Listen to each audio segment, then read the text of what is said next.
Anatomia do bocal. Este é um resumo para compreender as funções básicas de um bocal para instrumentos da família do trompete. Neste vídeo vamos analisar cada uma das partes que compõem o bocal, com o intuito de entender um pouco mais suas funções e em que elas podem impactar mediante ao som e a forma de tocar. Cada parte da anatomia do bocal desempenha um papel importante e pode afetar de forma positiva ou negativa as diversas funções na produção do som, também como o músico o sente, percebe e produz. Observações especiais. Resistência da coluna de ar.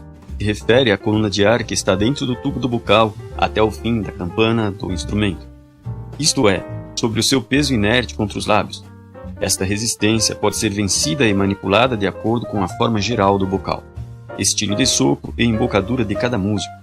A fim de obter o melhor desempenho, é importante saber escolher o bocal de acordo com a forma de soprar, tipo de embocadura, modelo e dimensões do instrumento. Resistência da embocadura. Se refere à resistência muscular e de todo o conjunto que compõe a embocadura. A eficiência de uma embocadura pode ser prejudicada ou favorecida com a escolha do bocal adequado. Copo, também conhecido como taça, em inglês cup, é a maior parte dentro do bocal, que inicia depois das bordas e termina na garganta. A largura, formato e a profundidade do copo têm grandes influências e causam diversos efeitos sobre o som. Em geral, um bocal com um copo maior tende a produzir som de maior volume e mais escuro, mas requer do músico mais ar, controle da respiração, da embocadura. Logo, consome mais energia física e pode causar fadiga mais rápida. Formato interno do copo.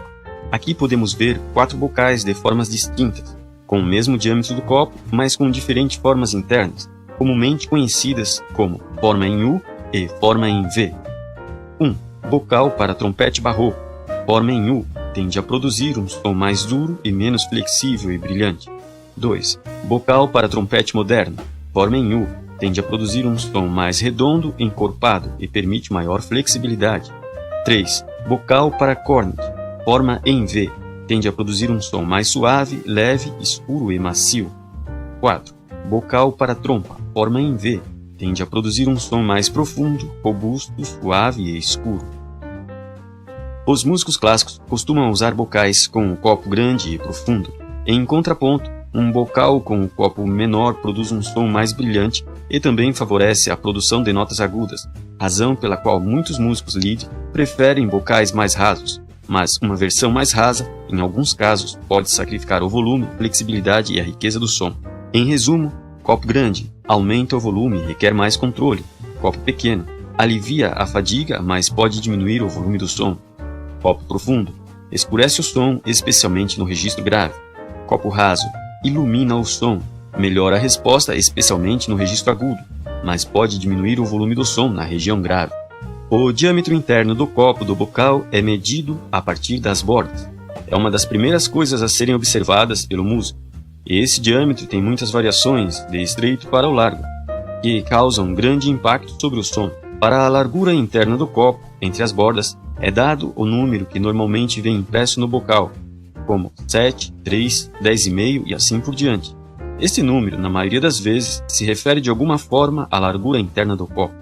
As diferenças de um bocal para o outro podem ser muito pequenas, com tamanhos tipicamente medidos em milésimos de polegada ou frações de milímetro. Em geral, bocal que possui o diâmetro interno do copo mais estreito facilita a reprodução de notas agudas e pode aumentar de forma razoável a resistência da embocadura.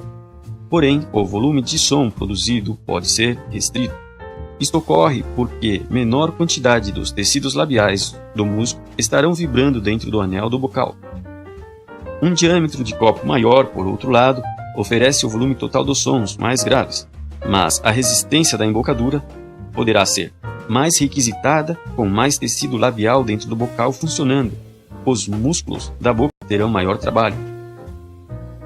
Encontrar um equilíbrio entre o quanto dos lábios se encaixarão dentro do bocal e quantos músculos faciais são necessários para controlar as variações deve ser considerado no momento de escolher um bocal, pois é extremamente importante para um músico encontrar o tamanho certo para suas necessidades individuais, e isto às vezes exige tentativas e erros para os acertos. A borda do bocal. Certamente é uma das partes mais críticas de um bocal. Não existe um modelo padrão para todas as pessoas. Mesmo grandes marcas de bocais têm uma grande variedade de bordas. e estas mudam de período a período de feitio, como anos 30, 60, 80, de máquinas a máquinas usadas para construí-los, como tornos CNCs, operatrizes e até mesmo ao desgaste das ferramentas usadas para a usinagem dos bocais. Estes também sofrem desgastes com o passar do tempo e do uso.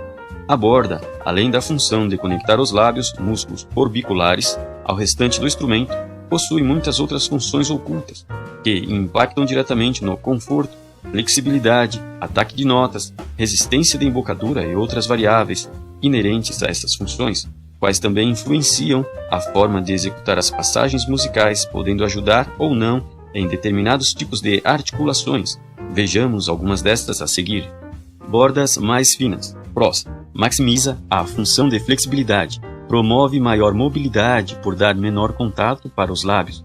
Permite que estes estejam mais livres em suas atuações, favorecendo assim o desempenho nas passagens que exigem do músico mais flexibilidade, maximizando a velocidade das atuações em passagens simultâneas e entre as notas de regiões de diversas frequências. Exemplo, grave para agudos, médio para pedais, superagudo para graves, ligaduras e articulações em geral das notas de diferentes alturas na escala musical. Contras. As bordas mais finas, por sua vez, diminuem a estabilidade, apoio e conforto para os lábios em relação às bordas mais largas, principalmente em regiões agudas e superagudas, devido às pressões labiais serem maiores nessas frequências do que nas regiões mais graves. As bordas mais finas também consomem mais energia do músico, pois para manter o som constante e ataques mais precisos, é necessário que os lábios se mantenham resistentes, o que exige mais da musculatura e da embocadura em geral, como maxilar, etc. Analisando de forma exagerada, um bocal de borda mais fina seria parecido como tentar se equilibrar em corda bamba. É necessário mais esforço para se manter o equilíbrio.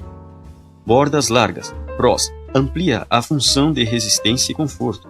Uma borda mais larga gera maior apoio para o lábio, e assim uma vedação mais segura e fácil. Esta promove resistência e ataques mais precisos, devido à sua base de apoio. Diminui também a amplitude de movimentação e o escorregamento destes em curtos períodos de tempo.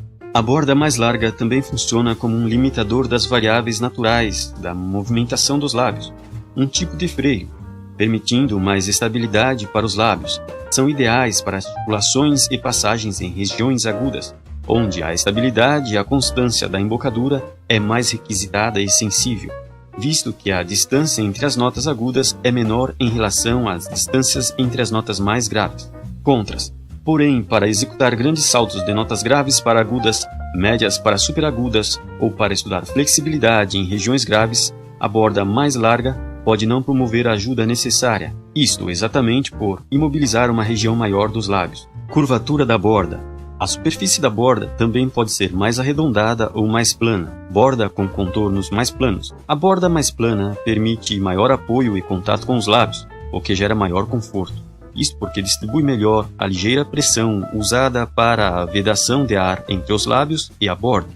Assim como o bocal de bordas mais larga, uma borda mais plana se torna mais confortável, mas tende a segurar um pouco mais os lábios, reduzindo a flexibilidade em relação às bordas com contornos mais arredondados. Borda com contorno mais arredondado. A borda mais arredondada, assim como a borda mais fina, oferece maior flexibilidade, isto porque a movimentação do lábio aumenta, mas às vezes pode cansar o músico mais cedo, pois é necessário que o músico se esforce mais para manter o controle e o foco constante do som desejado. Ponta da borda. Diferente do formato da própria borda, a ponta interna da borda designa quão íngreme e afiado o canto interior da borda é, e seu avanço para dentro do copo. Os bocais com o canto interno do bordo muito acentuado geralmente facilitam a produção de um som rico, preciso e estável. No entanto, se o canto for muito afiado, o controle dos lábios é limitado, tornando difícil fazer transições lisas de nota a nota. Um canto muito acentuado também pode ser doloroso para os lábios e reduzir a resistência. No outro extremo, uma borda com o canto suavizado pode ser mais macia e confortável para o músico, permitindo mais flexibilidade, mas pode prejudicar os ataques, deixando o som com um aspecto ligeiramente borrado e mal definido. Garganta. É um furo cilíndrico com diâmetro e comprimento específico, que está entre o copo e o backbone. Este é o orifício mais estreito do bocal, e é por ele que passa todo o ar comprimido que o músico sopra. Por ser menor que o copo, ele tem a propriedade de dar o foco, a direção e a energia vibracional produzida através dos lábios. De uma forma geral, as dimensões deste orifício têm grandes efeitos sobre a compressão e a resistência. Isto também influencia as percepções sobre a resistência que o músico sente ao tocar o seu instrumento. A matemática nos mostra que tanto o comprimento quanto o diâmetro são necessários para calcular a resistência ao sopro.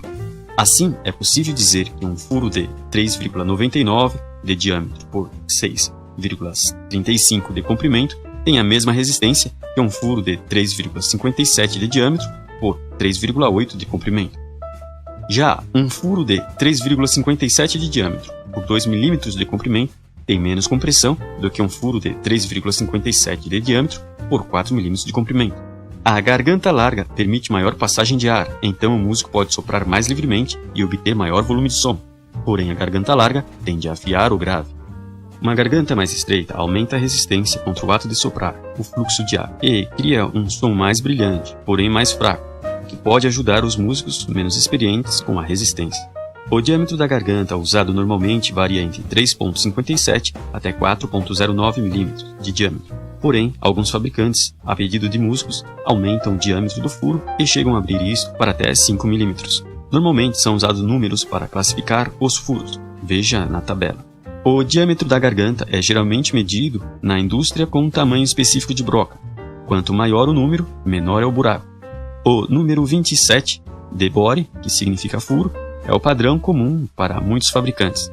Tão importante quanto a largura do furo é o seu próprio comprimento. O furo de comprimento mais largo ajuda com a modelagem e o foco das notas, produz um som de núcleo mais rico e também ajuda na projeção. Já o furo mais curto produz um som mais amplo, em notas mais graves, além de facilitar a flexibilidade. Um furo pode ser muito longo ou muito curto. A maioria dos profissionais preferem bocais com gargantas maiores. Outra variável é o afunilamento da garganta para o backbody. Não existe uma fórmula simples para escolher um backbody. Na verdade, os profissionais às vezes buscam um bocal com optimização da abertura da garganta para o backbody. O diâmetro do furo deve ser correspondente ao backbody, mantendo assim um equilíbrio de entrada e saída da garganta. Os jogadores de música popular podem se beneficiar de furos mais longos, enquanto os da sinfônica aproveitam os furos que são ligeiramente mais curtos, embora exista exceções para isso. Claro, se o comprimento e o diâmetro não forem equilibrados, a entonação será frágil e as notas sofrerão muito. Para obter o melhor desempenho em um bocal, é importante que as transições físicas de entrada e de saída da garganta sejam equilibradas com o copo e com o corpo inteiro da haste. Corpo interno da haste, em inglês backbody, é o interior da haste do bocal. Em geral, um backbody maior produz um som mais escuro, mas o efeito geral do som é o resultado da interação entre todas as partes do bocal. À esquerda, um backbody da empresa Ba. A peça do meio é um bocal com backbody mais apertado, que é interessante para as notas agudas da Shield. O terceiro é um bocal modelo Claude Gordon, bocal de modelo com um backbody mais aberto. Gordon sempre disse que o ponto mais importante do bocal era a garganta e o backbody, e o quarto modelo é uma comparação entre os bocais.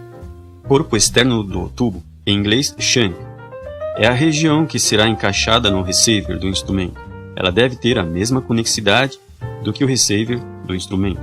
Alguns bocais antigos têm a conexidade diferente da conexidade dos receivers, de instrumentos modernos e até de alguns antigos.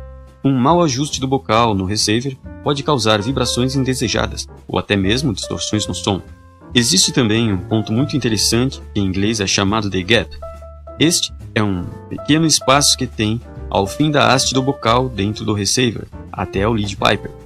E o ajuste deste espaço pode melhorar de certa forma o efeito básico de centralizar de forma mais fácil as notas musicais entre si.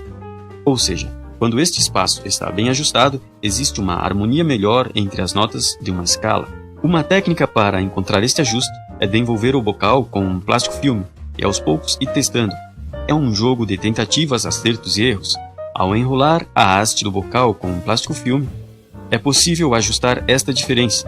Existem empresas especializadas que fazem esse trabalho de ajuste e vendem dispositivos para esta finalidade, conhecidos em inglês como Mouthpiece Gap. Formato e especificações técnicas.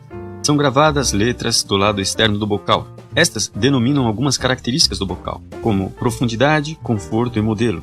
Estas letras podem mudar de fabricante para fabricante, mas as mais comumente usadas são as letras A, B, C, D, E e F, indicando para a profundidade.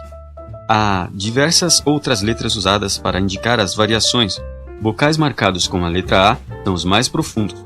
Os copos mais rasos são marcados com as letras B e F. Para ajudar a visualizar os modelos dos copos, há disponível um aplicativo no site da Canson chamado Canson Mouthpiece Comparator. Ele é o comparador de bocal. Veja através do link abaixo na descrição deste vídeo. Em termos gerais, a maioria dos copos tem formas que estão em algum lugar entre o formato U e o V. Quanto mais a forma de U, mais brilhante é o som e mais fácil de tocar no registro agudo. À medida que o copo se aproxima de uma forma em V, o som fica mais escuro e o registro mais baixo, tornando-se mais fácil de tocar. Alguns bocais de trompa e trompete empregam um designer de copo duplo, essencialmente uma combinação das formas entre U e V, para facilitar a reprodução de longo alcance do instrumento. Ouro versus prata, qual a diferença? Os bocais são feitos com muitos materiais diferentes, como madeira, chifre, resinas plásticas, vidro, etc. Porém, os mais conhecidos e comumente usados são os de metais amarelos, como o latão. Mesmo este tem diversas ligas que representam durezas diferentes, e estas podem mudar de fabricante a fabricante. Para proteger os lábios dos efeitos oxidantes que esses materiais têm, é necessário que após a construção do bocal, ele receba um banho de um material mais nobre e menos alergênico. Os mais comuns são prata e ouro, e cada um destes tem a propriedade mecânica e molecular diferente, permitindo maior ou menor aderência à pele humana. São relatadas diversas experiências onde o ouro é um pouco mais liso e escorregadio do que a prata. Assim, ele se torna mais interessante para aqueles que estão iniciando os estudos ou procuram mais velocidade nas articulações, pois esses facilitam o processo de vibração labial. Já os bocais de prata seguram um pouco mais os lábios. Assim, uma boa experiência individual é testar um bocal com um banho de ouro e outro de prata. E se você está procurando um timbre especial, que tal testar um bocal de outro material? As qualidades de bocais variam de forma do uso de pessoa para pessoa. Portanto, as descrições qualitativas usadas nesse vídeo são necessariamente subjetivas. É importante visualizar todas as informações contidas nesse vídeo, como um guia básico e geral para obter melhores resultados na escolha de seu bocal. Use-o como ponto de partida para testar uma série de modelos de forma consciente. Ao mudar de um instrumento para o outro, ou seja, de trompete em si bemol para trompete em ré, geralmente é interessante usar um bocal que seja 0,25 mais raso no volume total do copo e com todas as outras dimensões relativas. Diâmetro da tubulação do instrumento, em inglês se refere ao body. É possível fazer uma compensação geral para o equilíbrio das forças de compressões e resistências envolvidas no conjunto bocal, embocadura e instrumento. Exemplo: os músicos que têm instrumentos large body podem ser favorecidos a usar bocais mais rasos, enquanto instrumentos de tubulações médias, bocais de copo médio, e instrumentos de tubulações estreitas, bocais com um copo mais largo e profundo. Em resumo, bordo largo aumenta a resistência e o foco. Bordo fino melhora a flexibilidade e o alcance. Bordo redondo melhora o conforto. Bordo plano aumenta o brilho e a precisão ao ataque. Copo grande aumenta o volume e requer mais controle. Copo pequeno alivia a fadiga nas notas agudas, mas pode diminuir o volume do som. Copo profundo escurece o som, especialmente no registro grave. Copo raso ilumina o som, melhora a resposta, especialmente no registro agudo, mas pode diminuir o volume do som na região grave. Garganta. Uma garganta estreita e longa cria muita resistência, que contribui para uma resposta rápida, um som brilhante durante a execução. Também aprimora o registro agudo. Uma garganta larga e curta facilita a reprodução de notas graves e pode produzir um grande volume de som, mas também exigirá mais ar do músico. Se a garganta for muito grande, ele sentirá rápida fadiga. Copo interno do tubo haste, em inglês backbody. Em termos gerais, não é possível identificar o backbody pelo tamanho, porque estes também variam em forma. Várias combinações de tamanho e forma tornam o som mais escuro e brilhante, aumentam ou diminuem o corpo e a potência do som em um ou mais registros. Em cada caso, a resultante final depende da combinação entre a garganta, o copo e o backbody. Para fazer com que este vídeo alcance mais pessoas, compartilhe em sua rede social, dê o seu joinha e inscreva-se em nosso canal. E para receber o aviso de novos vídeos, basta clicar no sininho logo abaixo deste vídeo.